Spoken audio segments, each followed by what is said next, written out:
Mes chers parents, je pars. Je vous ai. Okay, what I would do now is share with you eight, I don't know if you call them steps because they don't necessarily go in order, but eight things I would do anytime I have a case where sexuality or intimacy is an issue. These are just eight things that I found helpful over the time that I worked at the sex therapy clinic and as I went into my private practice when sexual issues would come up. I don't do some of these with every single couple that I work with, only when specifically a sexual issue has become an area of focus with the couples. Okay, so the first thing I would do is set the stage for a relational approach from the intake. You know, the moment someone calls, I would ask, who else is concerned about this problem? So, you know, if someone were to call and say that they were unhappy with communication in their relationship, I can only guess that there's someone else that's also interested in that. This will save you a lot of time, and it will also make the clinical process better. It's a lot different when you've been working with an individual and then later invite someone in to join therapy, because then there's sort of like this imbalance. You're their therapist ganging up against them. But if you say, hey, who else might be interested? Who else is concerned about the issue? And then could they join us for the first session just to get a better idea about their perspective on this? I agree with Masters and Johnson's that says a basic premise of the therapeutic approach is that the concept that there is no such thing as an uninvolved partner in any relationship in which there is some form of sexual inadequacy.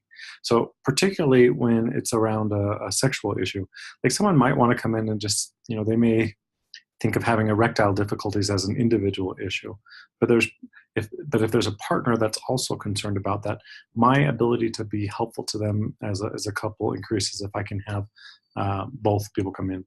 Sometimes y'all need to just remember that sexual issues you can look at that through a systemic lens just as you could any other presenting problem.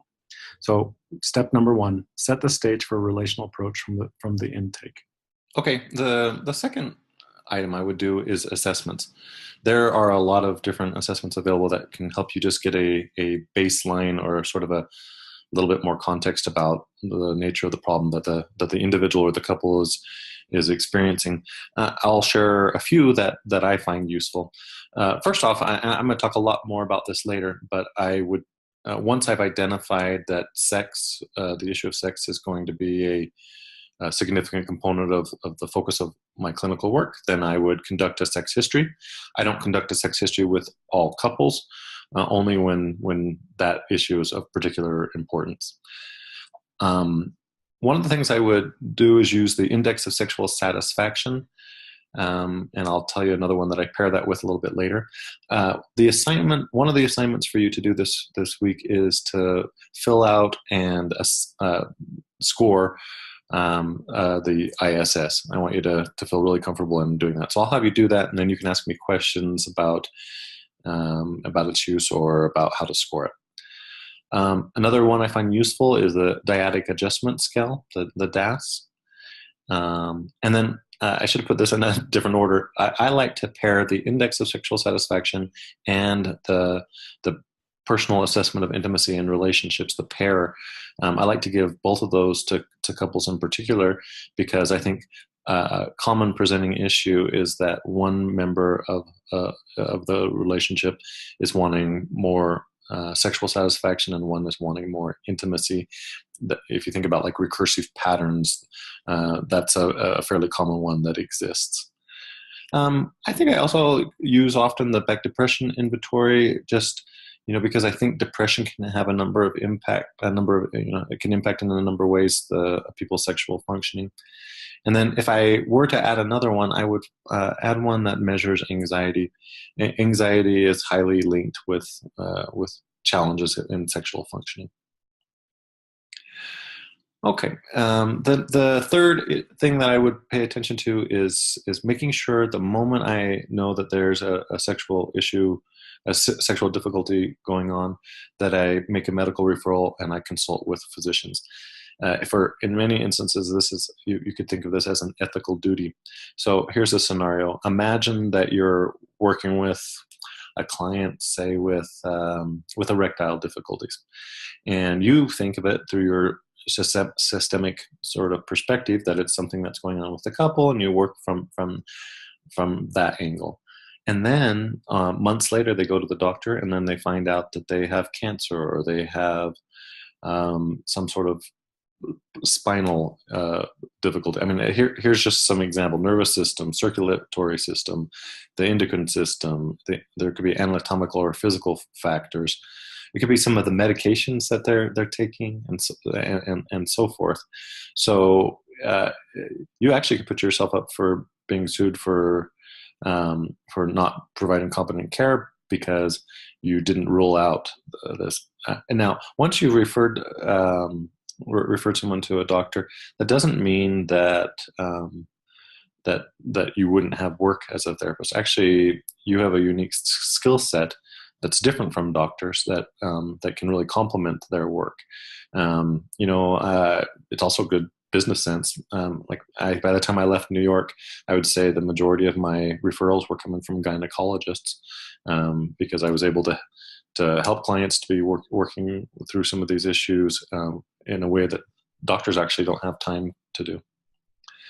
Substance abuse also, it could be some other issues. Okay. Fourth, although I'm a systemic therapist, I'd also assess for individual factors. Each individual brings different things. Like it could be differences in levels of anxiety, could be issues of anger. I list fantasies because sometimes I'll talk to people about when they fantasize, have sexual fantasies. What is it that they fantasize about?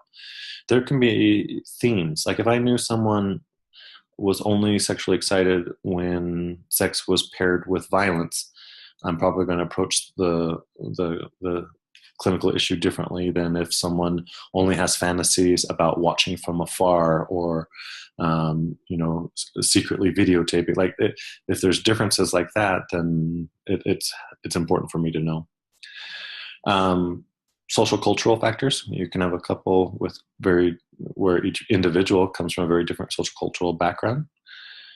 Constructions of the past, like I want to know as an individual what their thoughts have been about the issue of sex and intimacy, and how they've come to make meaning of those issues. And then I do definitely shift to thinking about things from a relational or systemic perspective. Like one of the things I'm doing at the beginning, well, first I'm inviting them to come in as a couple, and then I'm not going to ask them whose problem is this anyways, but I'm going to have some form of dialogue around that, because my belief is that whenever there's a sexual issue, that it's never just a individual individual thing when someone's in a relationship. So, like if someone says to me, "My wife never wants to have sex," then I know that there's some systemic pattern that's going on, and that I want to shift them because I think it's more workable. I want to shift them to thinking of this as a shared issue, like this is a shared challenge that they're facing. Couple sexual scripts, so sometimes the patterns that begin early on in a relationship continue on long after their usefulness. So an example I could think of is like maybe when they first started having sex, they were doing it in their parents' house and they didn't want to get caught. And so it was a good thing that sex could be quick and dirty and fast and over. But maybe that sexual script of sex being fast has outlived its usefulness. Now maybe they live together and they've been together for a long time, and that initial pattern still is happening. So I just want to know about the history of how their sexual lives have developed. I want to work on constructing a workable reality. We have to have something that we can help someone with. So if someone says to me that they want to have a rock hard erection and they want to be able to have sex 4 times a day, and they're 75 years old, that may not be possible. So I need to or maybe they've had a spinal cord injury and erections or orgasms are just not possible. Well, what is possible? And then we need to figure that out, and then we can work towards that. I want to explore the meaning held about it. So the very same issue, a woman is telling me that she's unable to have an orgasm. Now, what's the meaning that she and her partner have about that? It could be that her husband thinks it's because she doesn't find him attractive, or it could be that her partner thinks she's being selfish by not giving up the orgasm. And there could be any number of different ways people make sense of that. I want to know what that is, and then if it's not a useful story, I'm going to work with them to develop more useful stories. Encouraging new conversations and new ways of relating. Often, because these kind of issues can be difficult, people will avoid the topic. It's having an impact anyways, so I want to help bring it out to the forefront and to help them to be able to talk about it. Maybe they only argue about it at night, or maybe they only argue after trying to have sex and it not going well. So maybe I'm going to get them to have a early morning conversation sitting cross-legged on the trampoline in their backyard. I'm going to have them interact in a new way, because that's going to open up different ways to think about it and to talk about it, which also opens up different solutions. I'm going to address reticence about homework exercises. I'm often going to give homework assignments, but this is where the art of therapy comes in. Maybe sometimes I'm going to ask them to try again, and then other times I want to know what it is that made it difficult for them to complete the assignment, or I want to know if it went well. Other times I'm going to say, well, I don't think that was the right thing. I think that was an error on my part. Let's try something different. There's many, many different ways to address issues, and I don't have to only do it the one way. Okay, the sixth issue is I'm going to assess for contextual factors. I'm going to look at everything. I'm going to look at really holistically. I'm going to look at how gender, how nationality, how ethnicity, culture, how their spiritual backgrounds, their social, economic. I'm going to look at everything that influences how they think about sex, or what they don't think about sex. And I'm going to look at that for each individual, and I'm going to see where the differences match up and where they don't, because I really believe that everything makes sense in context. So along those lines, one of my favorite lyrics comes from an Ani DeFranco song called Fire Door. She says in that song, "Taken out of context, I must seem so strange." Think about that list that you put in order. Like, any one of those might seem strange taken out of context, but in context, they make perfect sense. I really believe that part of our work as a therapist is just detective work, figuring out in what context does this make sense. If I were to say it in more academic terms, I would draw from Pragmatics of Human Communications, the Bible of MFT. If you haven't read it, stop what you're doing right now and go buy Pragmatics of Human Communication. Every therapist should read that.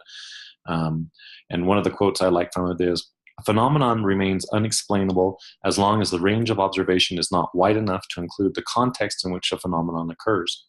Failure to realize the intricacies of the relationships between an event and the matrix in which it takes place, between an organism and its environment, either confronts the observer with something mysterious or induces him to attribute to his object of study certain properties that the object may not possess." I mean, that's just poetry. You have to love that. But if you want it said in a simpler way, Ani Franco's "Taken out of context, I must seem so strange" is a good backup. Okay, because I think this is really deep personal work to address these issues. These are very sensitive to people. I will often do some sort of closure exercise. Maybe I'd write something, like I have them write a letter where they write to their future self what they hope they will remember in 10 years from now about what they've learned through this process.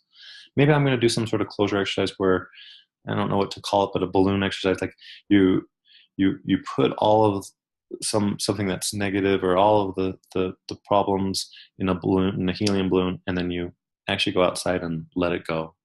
that can be really powerful. I draw a lot on Michael White's work. I think he talks about how if something is written down, it holds more weight for people. So maybe a certificate of accomplishment or something that or maybe it's just going to be a note to them that they take and pull out and read sometime in the future. And I'm sure there's many others, and if you all want to suggest others, I always appreciate that. So normally I'm not a person who thinks that there's only one way to do things, but I guess I do think that there are some best ways to do the sex history. I'm gonna walk you through some of the basic guidelines and steps, and I'll kind of try and give you a rationale for why I think that's the way you should do it. All right, number 8 is conducting a sexual history. I do not do a sexual history with every couple that I work with. It sort of depends on what their presenting issues are. If I've identified that a sexual difficulty is a significant part of what's going on, then I will conduct a sexual history. That might be that they tell me. It might be that it's an ongoing, it's a theme that keeps coming up. It may be that I've given them the ISS and they've scored a significant score that says that demonstrates that there's a significant sexual difficulty that happening in their sexual, in regards to their sexual satisfaction. But once I've done that, then I think there's some of the things.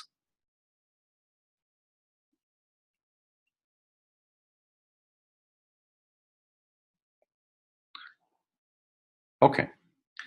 So I don't conduct sexual histories with every couple that I work with.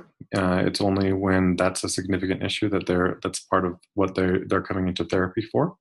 Again, I've followed the Plicit model. I've made sure I've given invitations for people to be able to talk about this as an issue. Maybe it's a theme that has come up, and so that's one reason why I might do this.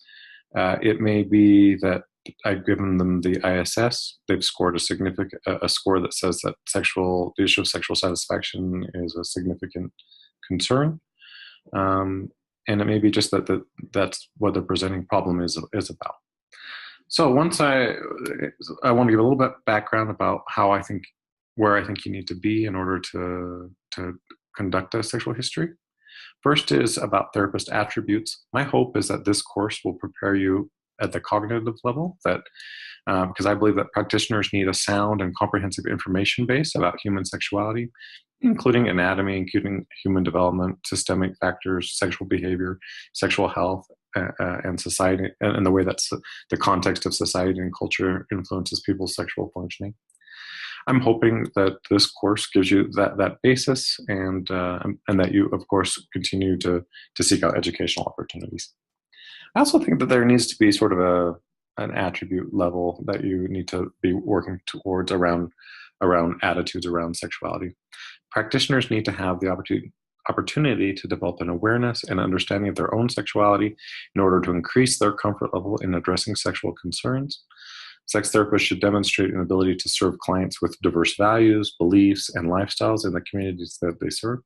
I believe that in general about therapy, but in particular around sexual issues.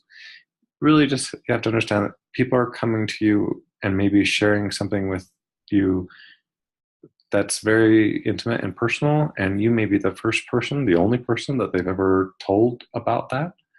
And so they'll often start with just the tip of the iceberg, and if you continue to give them permission to talk about it, they may reveal much more.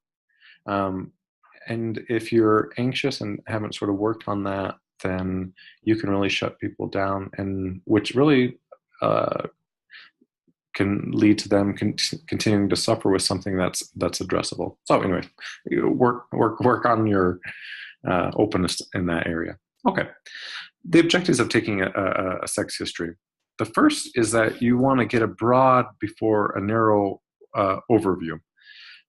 You want to understand the big picture before you zoom in and narrow down your focus. You want to get specific and detailed conceptualization of the problem. You want to have a real holistic understanding of that. You really want to learn a lot about context, all the different factors that make that presenting issue make sense. You want to learn stories or positions from like the MRI brief therapy perspective, worldview around sexuality that they hold. You want to learn about boundaries.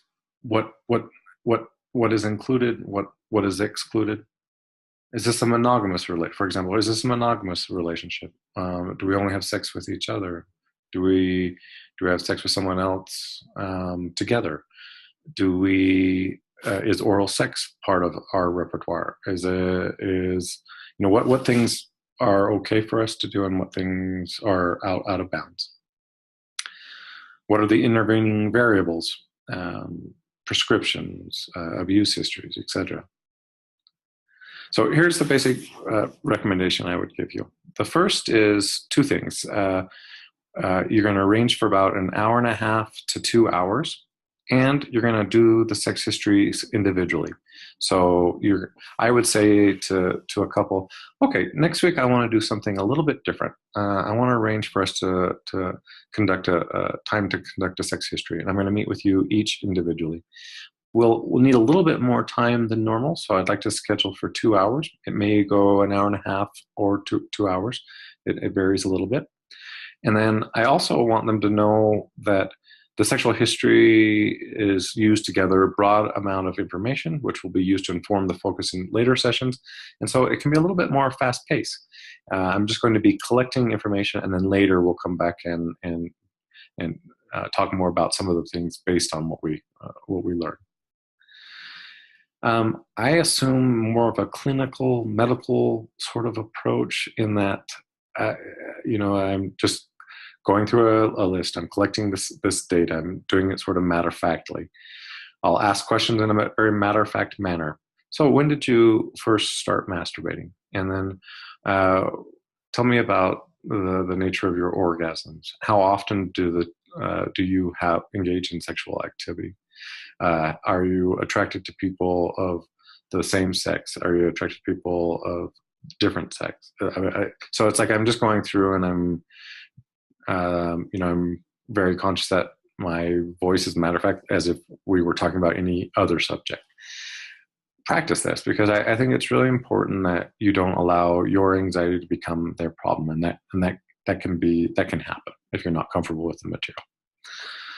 Use humor cautiously. You probably can't tell over video, but I am ridiculously hilarious. But I'm real thoughtful about how to use that in therapy. Clients often, they will feel nervous, and so maybe they'll be making jokes, but I don't really join in with them, because it's one thing for them to make a joke. It's something different if the therapist does that. And sometimes, you have to check and say, is your humor also coming out of anxiety? I think it often is for therapists. So be thoughtful about that. Don't assume. The questions you edit out because they don't apply are often the most important. Oh, I'm not going to ask about their sexual relationship because they're older, they're elderly.